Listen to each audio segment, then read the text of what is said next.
Pagkatapos sa Jollibee ay eto, may okasyon na naman tayong pupuntahan. December 23 pa nga po ito at birthday ito ng ating apo na si Gray Gray. Yung laging kalaro ni Mickey, nakikita nyo na rin siya sa ibang content ko. At dahil handaan na naman, happy na naman ang ating Mickey boy. Busog-lusog na naman daw siya kaya napapasayaw. Sobrang saya nga na naging birthday party nito ni Gray Gray at hindi na yung makakalimutan kasi ang galing ng magician dito. Akala nga lang po namin ay normal na clown pero magic pala talaga yung gagawin niya kaya happy talaga ang mga bata. Kahit nga po sila Kuya Brent na medyo binata na ini-entertain pa sa ginawa nila kaya naman panoodin nyo hanggang dulo. Kahit nga po kami matatanda kapag nakakapanood ng magic na ginawa niya ay mapapangiti na rin. Ganun pala talaga kapag live na napanood mo. Yun nga lang kahit hindi pa masyado ang tao ay nag-start na sila kasi may oras nga dito. Kaya eto yung mga bata pinagtatawag na namin at mag-uumpisa na daw ata ang palaro.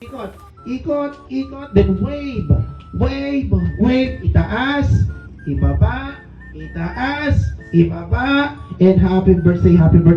Sigaw yung happy birthday, Gray. Sabay-sabay. 1, 2, 3, 7! Nagpicture-picture po na yung mag-ina hanggat hindi pa hulas ang makeup ng nanay niya. Char. O Paxi, ko dyan. Mukhang magkapatid lang, diba? O Ami, bagay naman. Eto nga si Kuya Brentyo ay hindi na nakuha magbihis. Diyos ko, dahil nakasandulan talaga dito attend ang party. Hayain at pogi naman daw siya.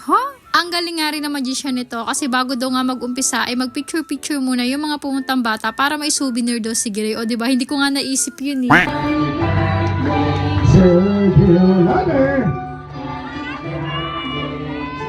Aray, kumanta ka! Happy birthday!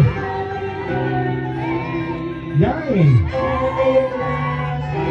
Gusto ko na naman kayo na energy. Isa pa, samahan niyo na pa! Pagkatapos nga kantahan si Kuya Gray, eto nag-umpisa na. Pero hindi pa nga dyan sumasali si Mickey Boy. Lumapit nga siya sa akin tapos may sinabi siya. Hindi ko nga alam kung maaawa ba o mahahaba kasi sabi niya, bakit to yung birthday ko hindi nagkakaroon ng ganitong okasyon, sabi niya. Sabay sabi niya, siguro wala tayong pera o tamad ka lang talaga mama. Hayaan mo na Mickey Boy, hindi man kaloob ng Diyos na ngayon taon, mali mo naman susunod taon magkaroon ka ng parting ganito. Pero alaminin nyo sa mga nakaranas ng ganitong handaan ay nakakapagod talaga. Yung magsuoli ng alat manghirap ng mga gamitin sa handaan dahil hindi naman tayo kompleto ang gamit. Di ba napakahirap tapos may mawawala pang sandok? Eh di bayarin mo pa.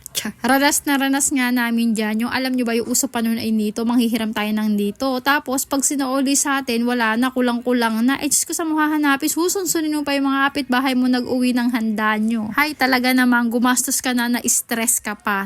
Kung naganap ito sa mga panahon namin, iisipin talaga naming mayaman lang talaga ang nakakapag-provide ng gantong pagkakataong okasyon, di ba? Kasi nang maliliit naman kami, never kami nagkaganito. Talaga yung mayayaman lang sa amin na nadadayuhan namin, yung talaga may paganto pa. Bakit nga naman ang hirap ng panahong 90s? Ano bang meron sa piso at ang hirap-hirap po magpakita sa amin noon? Samantalang yung piso ngayon ay iniisnab-isnab na ng mga bata. Ano pa nga ba? O diba si Mickey Boy natin ay hindi papakabog, talagang hataw na hataw, magkalutbag lang. Sa totoo lang po, hindi naman talaga prize ang gusto niya. Gusto niya lang talagang maglaro ng maglaro. Sobrang active niya kapag may ganitong palaro at wala talaga siyang hiya. Minsan nga po ay ako na nahihiya para sa kanya. Pero sabi ko nga, i-enjoy niya lang ang bawat oras na bata siya kasi pag matanda, hindi niya na magagawa yan malamang. At for today's palaro ay mukhang alam na natin kung sino lagi ang bida dito. Walang iba kundi ang ating Mickey Boy. Diyos ko, dahil isa pa rin to sa nakakatawa kasi bukod sa bata ay may pang matanda rin tayong laro. Aba naman masusubukan kung gaano kagaling magsasayaw ang mga tao dito. Ang sabi kasi ng magician ay magdala daw ng gwapong daddy or tito kaya ayan yung tatlo nasa unahan. O kabo, gwapo ba yarn? Ay naku, bakit kumending bigla?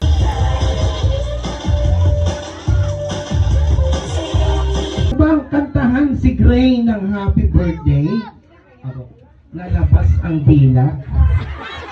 Okay, happy birthday, gina ha. Labas ang dila, mahaba, go!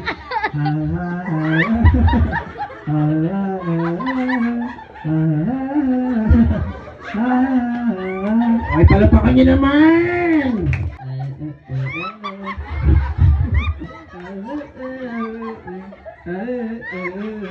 Oh, diba?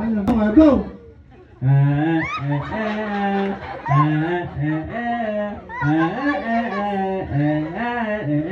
Yes, palapakan niyo naman! O, diba? Kahit kayo manonood, sigurado nakalawit din ang dila nyo habang pinapanood nyo kung paano kumanta ng happy birthday. Kung mapapansin nyo, ay nakayapak ng ating Mickey Boy kasi nahuhulog do yung sandals niya at ganado-ganado tumakbo kaya ayan, yapak na yapak na. After ng ilang pag-games nga, eto, nagpag-desisyon na nilang magpakain muna ng bata kasi para silang napagod sa palaro. Yung mga bata nga natin, hindi na mahihirapan silang kumuha kasi nga may nakaseparate na para sa kanila. Para kakain na lang, nakaupo na lang sila. Yung mga matanda na lang ang naka-buffet style. Kaya eto, kain na!